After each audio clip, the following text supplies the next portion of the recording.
여러분 안녕하십니까? 박일환입니다. 오늘은 사법제도 중 특허법원의 기술심리관 제도에 대하여 알아보겠습니다. 종래 특허재판은 특허청 특허심판소에서 1심, 2심을 거쳐 대법원으로 상고하는 제도가 있었습니다. 그런데 그 제도는 법관에 의한 사실심을 거치지 않았다는 이유로 헌법에 위반된다는 주장이 꾸준히 제기되어 왔습니다. 1994년 이러한 주장을 받아들여 특허법원을 창설하기로 하여 법을 개정하였고 1998년 특허법원이 창설되어 재판을 시작하였습니다.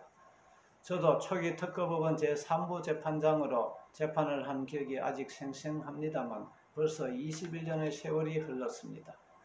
특허법원은 최첨단 기술 분야를 재판 대상으로 다루기 때문에 자연과학적인 지식과 경험을 필요로 합니다.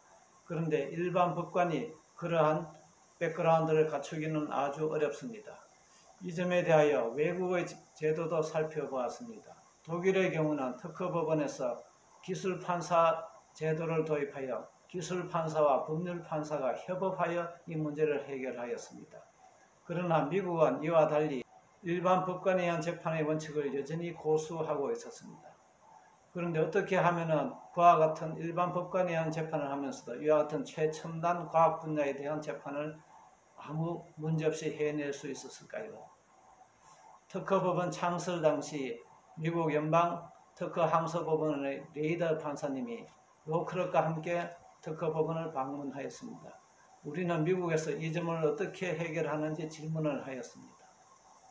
그런데 해답은 쉽게 찾을 수 있었습니다. 미국은 대륙법계 국가와 달리 학부에서 여러가지 전공을 한 학생들이 다시 로스쿨로 진학하여 변호사 자격을 취득합니다.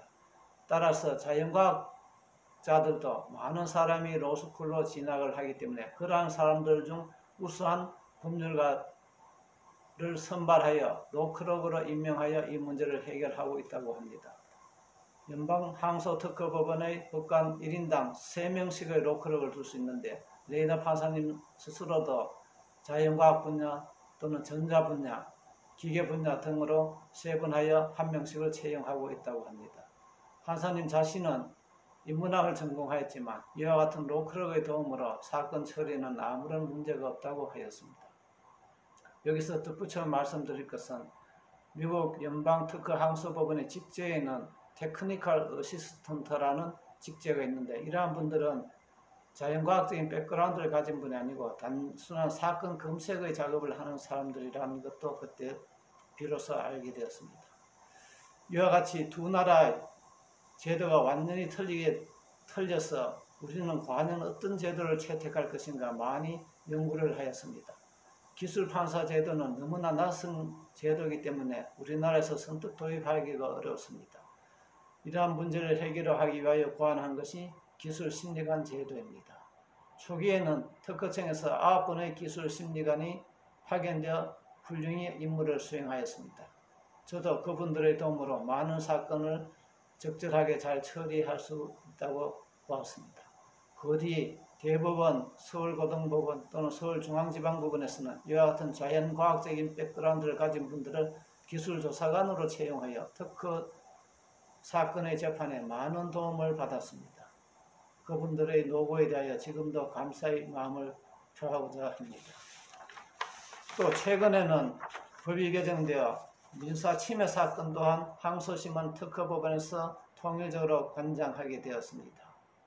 앞으로 미국의 연방항소특허법원과 같이 우리나라에서도 모든 특허사건은 결국 특허법원에서 전국적으로 또는 통일적으로 해결되는 방향으로 나아갔으면 큰 발전이 있을 것이라 생각합니다. 그렇게 되면 대법원에서도 특허사건에 대한 부담이 크게 줄 것이라고 저는 생각을 합니다. 또 앞으로 로스쿨을 나온 많은 자연과학자들이 특허법원이나 대법원에서 로크럭으로 일하면서 이러한 발전에 큰 힘을 보탤 수 있다고도 저는 생각을 합니다.